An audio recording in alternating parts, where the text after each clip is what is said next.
Cocoa Beach is your ultimate Florida beach vacation.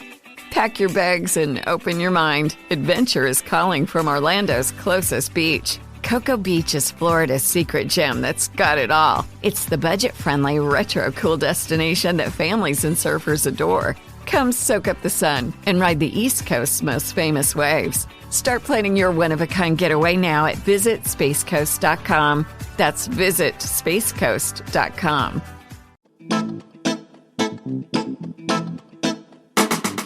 Hello and welcome to History for Weirdos. We're your hosts, Andrew and Stephanie. And each week, we're going to take you on a journey into the strange, obscure, and relentlessly entertaining corners of human history. Now listen up, friends, because it's about to get weird.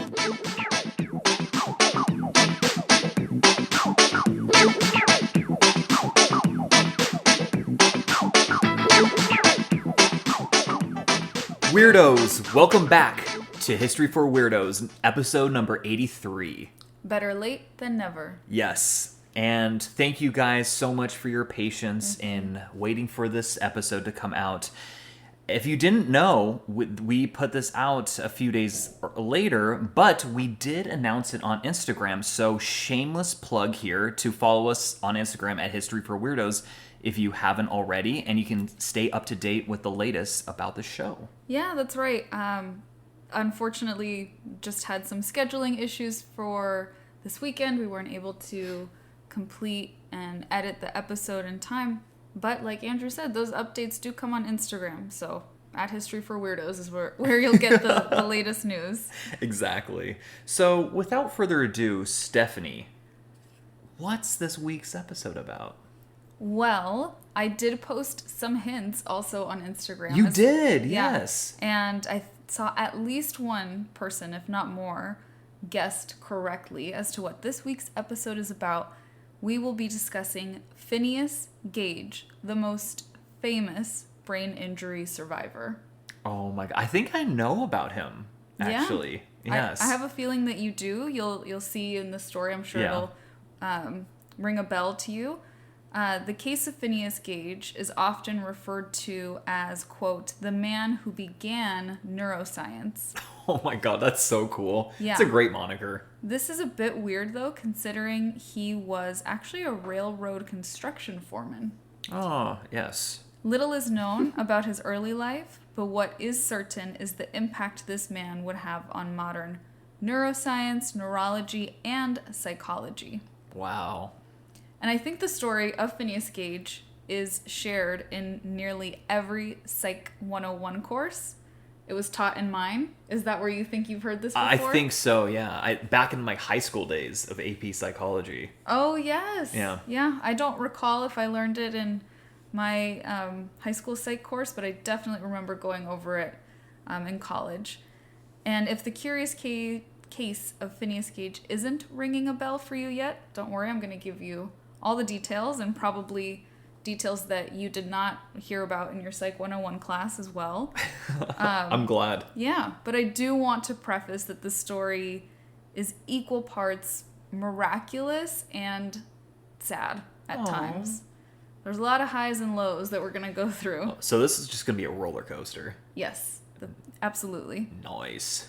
So before we get into the actual case, I guess, of Phineas Gage, let's chat just a bit about neuroscience and psychology so that we're all on the same page in terms of the basics of these fields and a little bit about their history. Nice.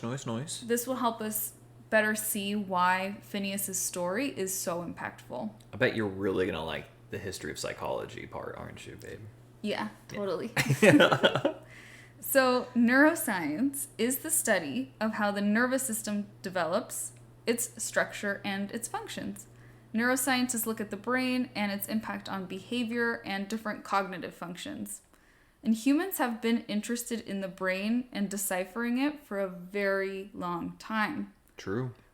For example, the Edwin Papyrus dates back to 1700 BC. Oh my God. And it's an Egyptian artifact known as the earliest medical text in history. Whoa, that's really cool. I know. This papyrus references the brain the meninges, the spinal cord, the cerebral spinal fluid, it appears that the author understood that the brain controlled movement at that time. Oh my God. But unfortunately, the author was unable to treat a lot of the neurological disorders that they were recording. So this was... Okay, this blows my mind. So this is like Bronze Age Egypt that we're talking about here. Yes, I'd imagine... I don't know this for a fact, but I'd imagine that the nameless author of this text was doing autopsies. And that's the best way, to study the brain without any sort of MRI or CAT scan available. So Right. Well, they did mummify people, so they kind of understood some body. biology. Yeah. And then in 170 BC, the Roman Nice. physician named Galen, or maybe Galen, Yeah. he was responsible for fixing up gladiators. That was his day job. But he was one of the earliest folks that we know of who insisted that a person's temperament and bodily functions were controlled by the brain. Wow, I didn't even know that. That's really cool. Yay, I taught you something about the Roman. I know, that's crazy. And then another example of our human fascination with the brain. In 1000 AD, the Islamic surgeon Abu al-Qasim al-Zarari, I'm sorry I butchered that. No, that was pretty good. Thank you. I think. Yeah, I'm like, wait, you wouldn't know. I wouldn't know, but it sounds good. He describes several treatments for neurological disorders in his 35-volume encyclopedia of medical practices called the Kitab al-Tasir. That's a lot of volumes. That's to a write. lot. That dude just must have been writing for years on end. He was really interested in medical practices. But even with these amazing insights, so much mystery remained about the brain and its functions, especially obviously for the everyday person. Oh, yeah. These folks that I mentioned had abnormal access to this information. Mm-hmm. And for a long time, many people in Western cultures attributed a person's emotions and temperaments to another organ. Can you guess which organ? The heart? Yep, the heart. They're like, I know we say it metaphorically in modern times, but back in the day, people truly believed, like, my feelings and behaviors are coming out of my heart. Right. Oh, wow. I wonder if that's where it comes from, like just the saying. Yes. Isn't that interesting? That is, yeah. That's cool. And then, of course, another field that we'll be discussing is psychology. You don't know anything about psychology, right? No, just have a lot of debt, but got no knowledge. Oh, the listeners are going to be mad at me. Sorry, guys. I laughed really hard there. Well, modern day psychology encompasses a wide range of topics. We look at human behavior, mental processes. We look at the neural level and the cultural level of what impacts human behavior, right? Mm-hmm. Psychologists essentially study human issues that begin before birth, in utero, and continue until death. Wow. It's a big field. That is a huge field. Psychology is a young science with its experimental roots in the 19th century. But before that, humans were still, again, fascinated by our thoughts, our behaviors, our personalities, what makes us different, what makes us similar. Right. It's just that psychology, instead of being viewed scientifically, was viewed through the lens of philosophy. I was about to say probably ancient Greece, Rome. Literally, the next part is its earliest known history going back to the ancient Greeks. Of course. You knew it. I knew it. It's not until the mid-1800s that a German physiologist named Wilhelm Wundt, I don't know how to say this name. What do you think? Wilhelm Wundt. Yeah. That's probably how you say it. That's not how I'm going to be saying it. Well, Wilhelm Wundt, that we know of someone using formalized research methods to study what he called consciousness. Oh, that's actually really interesting. Mm-hmm. Wow. Wundt opened the world's first psychology lab in 1879 at the University of Leipzig. This generally, for people, marks the official start of psychology as its own scientific discipline. Oh, that's cool. Now, Keep in mind that our story with Gage begins in 1848. So we're like a solid like 3 decades before that. Yep. It means there is still so much at this point in time that people do not understand about the brain, human behavior, and the concept of the mind. I mean, you could probably say that about us now. Definitely. I would concur for sure that there's still so much mystery behind the brain, which is just fascinating because we all have one. Yeah. And we don't fully understand them. Like anatomically, or like humans that have shared like the same anatomy with us, I guess is probably the best way to say it, have been around for like 250,000 years. Yes. Our brain is very ancient and Yeah. yet very mysterious. Yeah, seriously. So to put this into even more perspective before I jump into Gage, at the time of Gage, phrenologists, and phrenology is a debunked science, were still assessing people's personalities by measuring and touching bumps on their skulls. Oh my god. I just remember the scene from Django Unchained. Yes. Yeah. That references phrenology. Yes, exactly. And that's... Are you saying that by this time it's already debunked, or is it No. like... Oh, okay. This is common practice. Got it. People would go to phrenologists to understand personality through bumps. That's like... It's so funny. That's so dumb now. Yes, we now have the hindsight of that has nothing to do with it, right? Sometimes we develop bumps in different shapes for different reasons. Actually, the passage through the birth canal is a big reason for head shape. That has nothing to do with your personality, though. True. Now that we've had those little mini lessons to recap where we are scientifically, let's get back to Phineas Gage. Yes. So, we don't know a lot about his early life, unfortunately, but here's what we do know. He was born July of 1823. The exact date varied depending on the source, so just July of 1823. Yeah. All we know of his educational background is that he was literate, and he was described as healthy, strong, and active. There are some photos of him that were actually discovered fairly recently in like 2009. Oh, wow. And despite something very evident that you see on his face as a result of this story, he's strikingly very handsome young man, and he looks very like strapping, I guess is the word. Okay. He looks very strong. He looks like he's a tall guy, a big guy, very strong and muscular. And Gage may have first worked with explosives on farms as a youth or in nearby mines and quarries. And that's essentially what leads to his work in railway construction. In July of 1848, he was employed on the construction of the Hudson River Railroad near... Okay, this is like an American town, and I don't know how to say it. Cortland? But Cortland.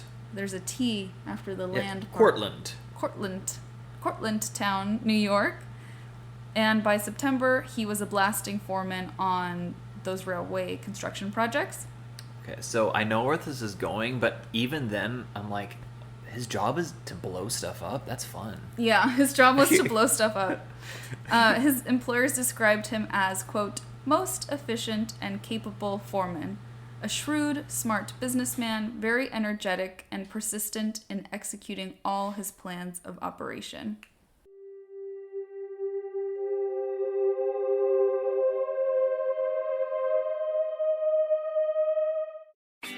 Cocoa Beach is your ultimate Florida beach vacation. Pack your bags and open your mind. Adventure is calling from Orlando's closest beach. Cocoa Beach is Florida's secret gem that's got it all. It's the budget-friendly, retro-cool destination that families and surfers adore. Come soak up the sun and ride the East Coast's most famous waves. Start planning your one-of-a-kind getaway now at visitspacecoast.com. That's visitspacecoast.com.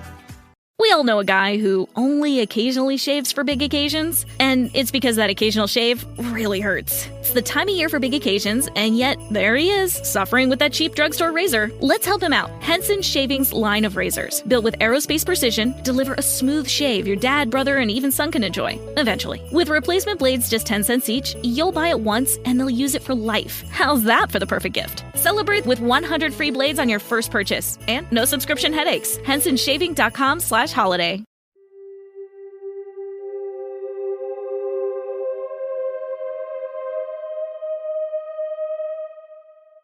So Phineas worked in the railroad industry during a time when railway transportation was really booming in the United States. The first railroad in North America was chartered in 1827, so like fairly recently for him. Mm-hmm. And by 1840, more than 2,800 miles of railroad were operational in the United States. That's like quite a boom. That's insane, actually. Yeah, so at the time, this industry really represented like modernization, even though to us they seem very antiquated and That's true. Kind of like a silly, slow form of transportation. Yeah. I guess that's good for freight nowadays, but that's about not for like personal travel. No, I think for personal travel, I've seen kind of this like romanticized idea of trains being promoted, and I like it. Like really fancy old-fashioned trains, or like trains that look like they're all glass, and you get to see like pretty sights. That'd actually be kind of cool. Yeah, that sounds like a really fun trip. Have you seen the ones, I think it's like throughout Switzerland? Oh my god, yes. We should do that. Let's do it, weirdos. Yeah, all like however many thousands of us. Let's do it. Let's go. Yeah. Or there's also, I think very famously here in California, the train like through wine country. You can do like a... Oh yeah, I think I vaguely have heard of that. Yeah, it's like really pretty vintage trains. Have you ever been on an Amtrak? Yeah, of course. Okay. All the time. When my mom and I would go to Tijuana, sometimes we would take the train from LA to San Diego and then walk across the border. Whoa. Yeah. Cool. So I've actually spent quite a bit of time on an Amtrak, not to brag. I think I've been on one like twice. Really? Yeah. Oh, that's so funny. Yeah, because they're to us fairly obsolete. But back for Phineas Gage, this was the industry to get into. So, by September 13th, 1848, 25-year-old Gage was working as a foreman of the crew preparing a railroad bed near Cavendish, Vermont. He's young, he's in good health, and he's employed in this nice growing industry. I imagine that life felt pretty normal. Mm-hmm.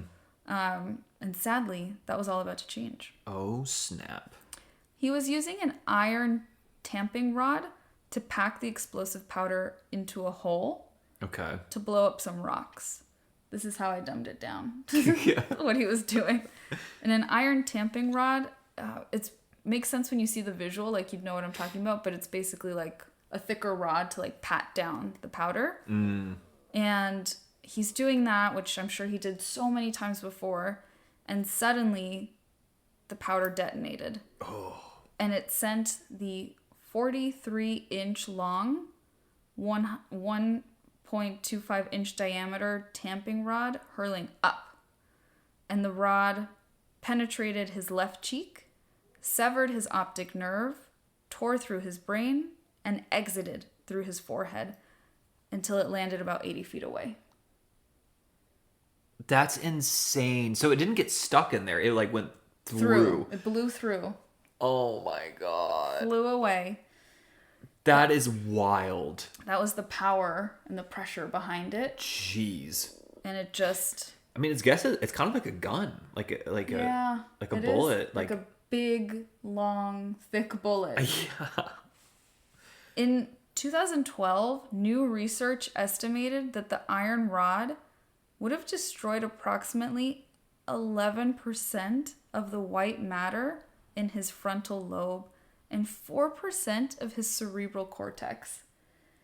That's wild. That's a lot of brain to get just like obliterated. Like in a split second. Yeah, when you're just at work minding your business. He's like, yeah, I'm just gonna blow some stuff up, and then boom, like his head gets blown up a little bit. Oh my god, yes. Usually, when a foreign object penetrates the skull and cuts through the brain, it's lethal. right? It's totally deadly for that to happen. Right. But miraculously, Gage survived. He was immediately after completely conscious and was speaking. Okay, that would freak me out. Oh, could you imagine? I don't know what's scarier, is being like the coworker that watched it happen and then sees him like, wait, what happened? Or being you and being like, wait, what just happened? And everyone's like looking at the freaking hole through your head. And just like freaking out. It's so scary. That's terrifying. Well, he did have, immediately he was okay, but there was some recovery that I'll go over.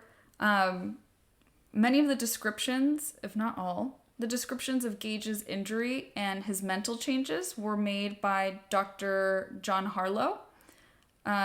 Much of the research that we know about this case is based on Harlow's observations. So Gage is fine when the iron rod blows through his head. And then about 10 days after the accident, he endured a brief period where he was like in and out of consciousness. Oh, wow. And then his doctors were like, well, I guess he's going to die. That was their observation. But Gage recovered, and within a matter of months, he regained his physical strength and was able to go back to work. He showed no motor or speech impairments, and his memory remained intact. Isn't that nuts? That's kind of wild. I mean, kind of wild. It's insanely wild. It just seems like, what are the odds? With no true medical care, right? We don't know a lot about the brain at this point. Everyone's just kind of looking at him like, wow, this is crazy. I thought you were going to die. Wow, this is wild. Cool. Yeah. In the months that followed, he goes home and lives with his parents for a while to recuperate. And then Harlow, his doctor, sees Gage again the following year, and he noted in his records that Gage had lost vision in his eye, and the side where the optic nerve was severed. And he had some pretty serious scarring from the accident. But aside from that, he was in good physical health and he appeared recovered. His survival truly just amazed people, as you can imagine, when word got out. Yeah. In November of 1849, Henry Jacob Bigelow, the professor of surgery... I love the way you said that. Henry Jacob Bigelow. I don't know why. That's what it feels like it needs to be said. Fair enough. He was the professor of surgery at Harvard Medical School at the time. He brought Gage in for several weeks because he did not believe that this was true. He thought it was a hoax. And he finally satisfied himself that this had actually happened, that an iron rod had gone through his head. And then he presented him to a meeting of the Boston Society for Medical Improvement. He brought him as show and tell. Look at this man here. Yep, exactly how I think he said it. Gage actually, around this time, was even a living exhibit at the Barnum's American Museum in New York City. Wow. Not the circus, but the museum. And they have found advertisements that are offering sort of these paid public appearances of Gage to come. So he was like an OG influencer. He's like an influencer. You could pay him to come to your parties and people could look. That's incredible. Very funny. And I think it's funny because apparently it looks like Gage was the one kind of driving that. He was like, oh yeah, if people want to pay me to come hang out, I'll do it. Yeah. But even though this was a miracle, it did not leave Phineas Gage completely unaffected. Unfortunately, he did have some hardships to come. No. I know. Poor guy. One of the main fascinating elements of this story, aside from his survival, is that Gage's personality appears to have changed after the accident. He went from being well-liked and professionally successful to being restless, unreliable, fitful, irreverent, and grossly profane, showing little deference for his fellows. These are quotes.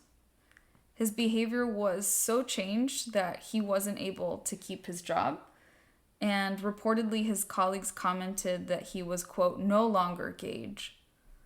where's the workers' comp, man? Where's the workers' comp? I don't think they had those rights yet. That's like insane. Oh yeah, sorry, this like metal rod went through your head. And now you're kind of challenging to be around. You're you're fired. you're a different person. Yeah. Yeah, because of these changes, Gage is widely cited in modern psychology as the textbook case for post-traumatic social disinhibition. This syndrome happens after a traumatic brain injury, also called a TBI, and it's characterized essentially by inappropriate social behavior. And it usually, by inappropriate social behavior, that's usually defined as like very little regard for others, which does sound like what his colleagues were describing of him.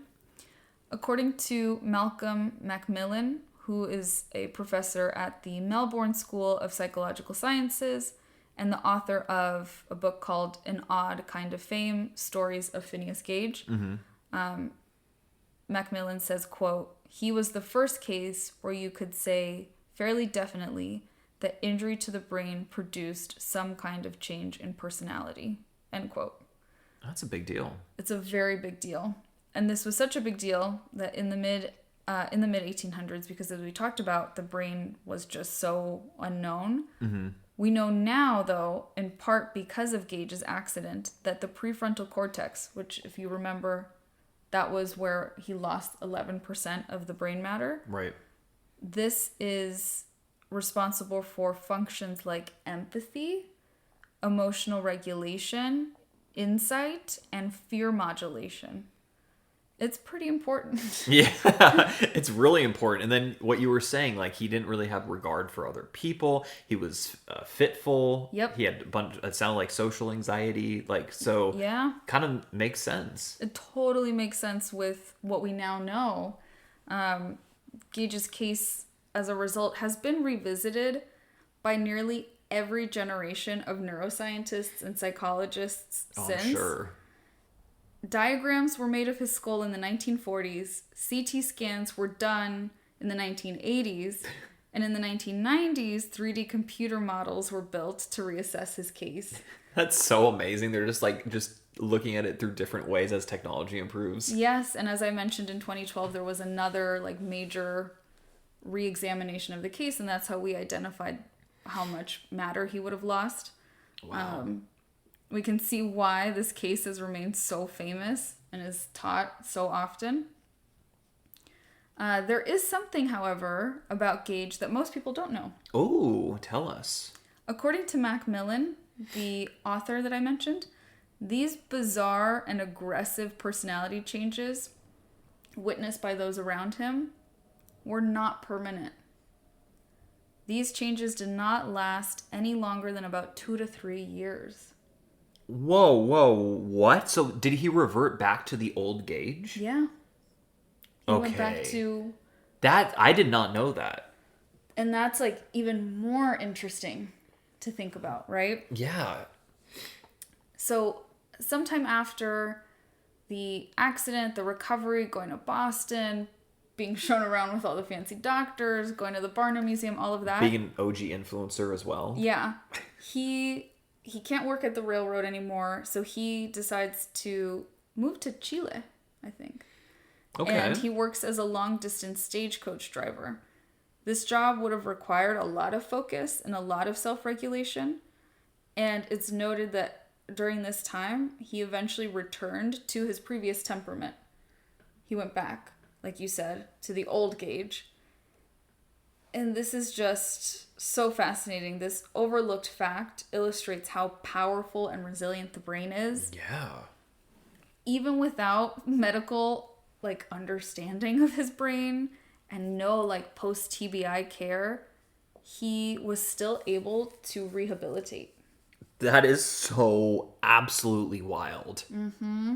And I'm sure, sometimes you watch those I do, those snippy little TikToks or reels about the brain and how it's possible to change at any point in your life, blah, blah, blah. Right. And you might have heard the term neuroplasticity. Mm-hmm. That's exactly what this is showing. The idea that the brain is not a stagnant, done thing. Oh, you're done baking, you're all good. It's constantly evolving and changing up until we die. Are those changes slower and harder as we age? Probably. Right. Because those neural pathways are stronger and stronger. Mm-hmm. But it's possible. And he showed that. Yeah, I mean, through something that's insanely traumatic.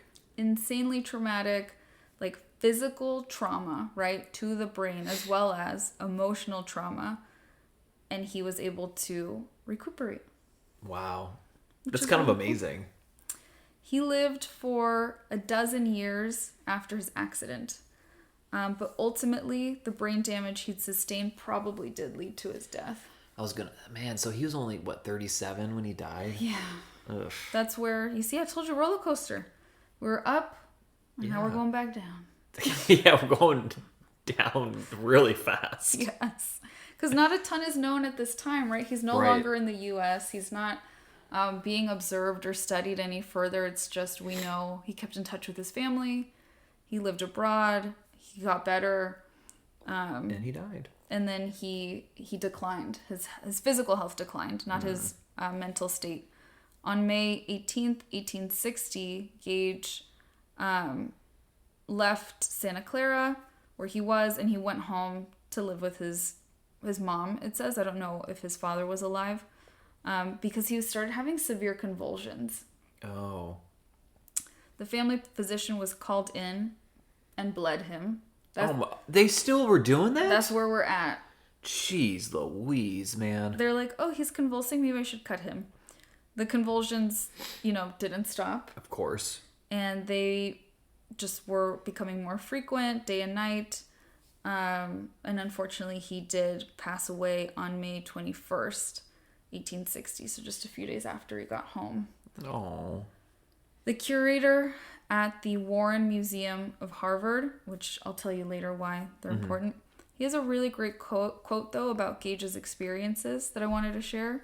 He said, quote, in 1848, he was seen as a triumph of human survival. Then he becomes a textbook case for post-traumatic personality change. Recently, people interpret him as having found a form of independence and social recovery, which he didn't get credit for 15 years ago. I think that is really important to remember. It would take, I think, immense resilience to pull your life back together, even if that life is cut short. Right. No, I totally agree. Mm-hmm.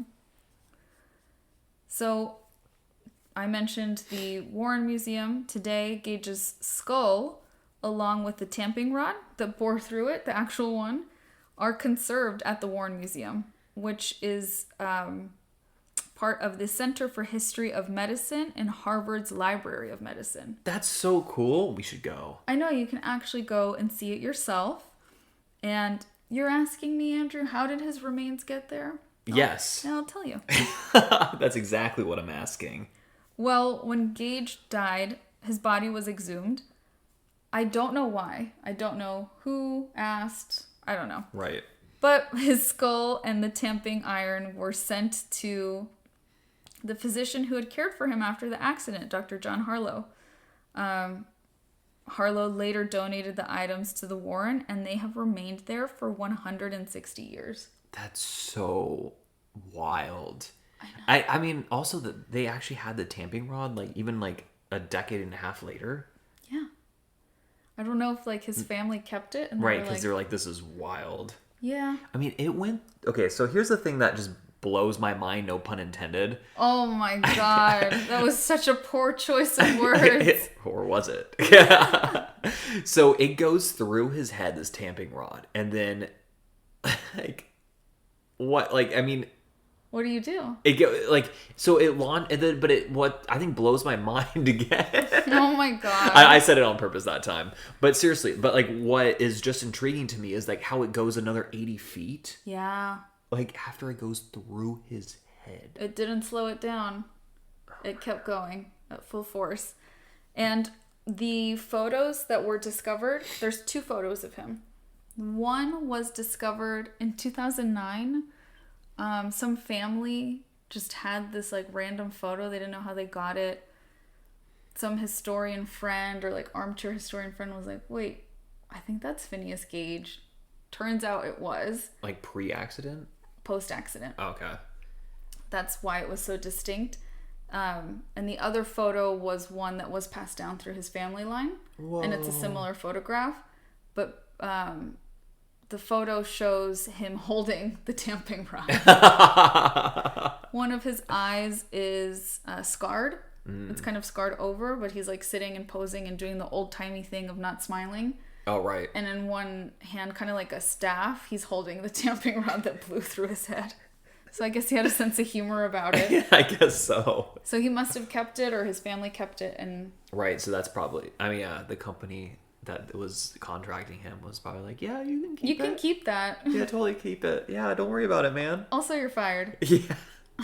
Sorry for your accident. Yeah, I know. It's crazy because like nowadays that's like, okay, that's like a $10 million lawsuit. Totally. Yeah. I mean, and workers' rights are very important. Yes. For many reasons. So, as I've mentioned now many times throughout this episode, what researchers have learned from Phineas Gage's survival has been so important in how we understand ourselves.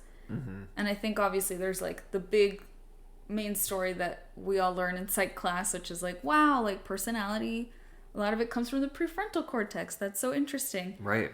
But I really love the point that these authors and museum curators have made, that what's even more interesting is this human resilience that this case really shows that does get overlooked. Yeah.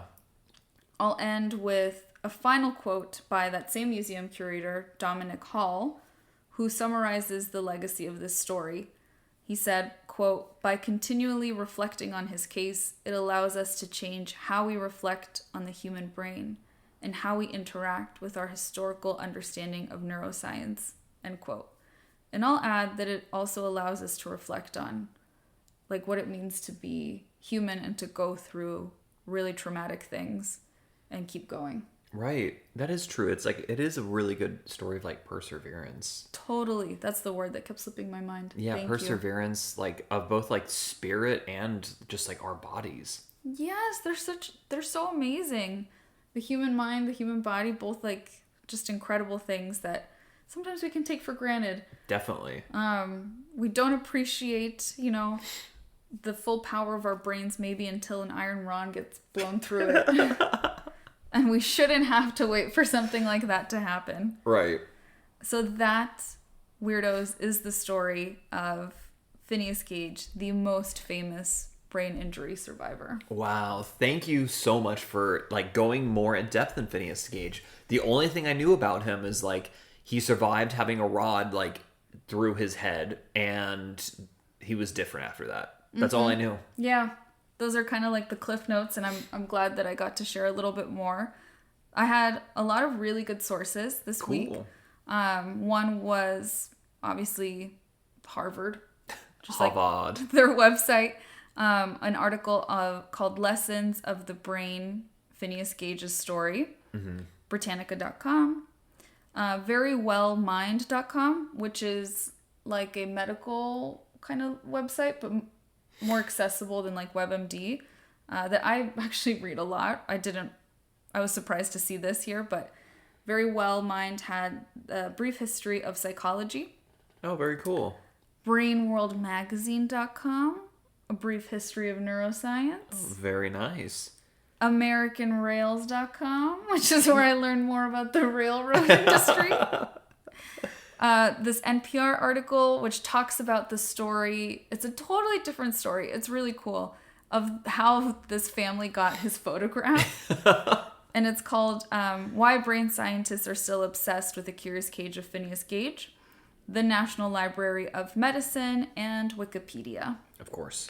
Of course. And that is all that I have for you all this week, weirdos. Well, thank you so much, Stephanie. Like I said earlier, learned so much about this, and I think this was really crazy. This was nuts. Yeah, this was even crazier than I thought it was going to be. Yeah, I agree. Yeah. Well, weirdos, you know the drill. Follow us on Instagram at History for Weirdos, and until next time. Until next time, weirdos. Adios.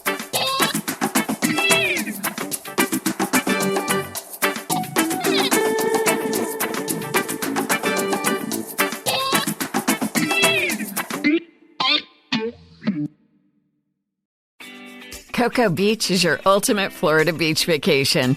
Pack your bags and open your mind. Adventure is calling from Orlando's closest beach. Cocoa Beach is Florida's secret gem that's got it all. It's the budget-friendly, retro-cool destination that families and surfers adore. Come soak up the sun and ride the East Coast's most famous waves. Start planning your one-of-a-kind getaway now at visitspacecoast.com. That's visitspacecoast.com.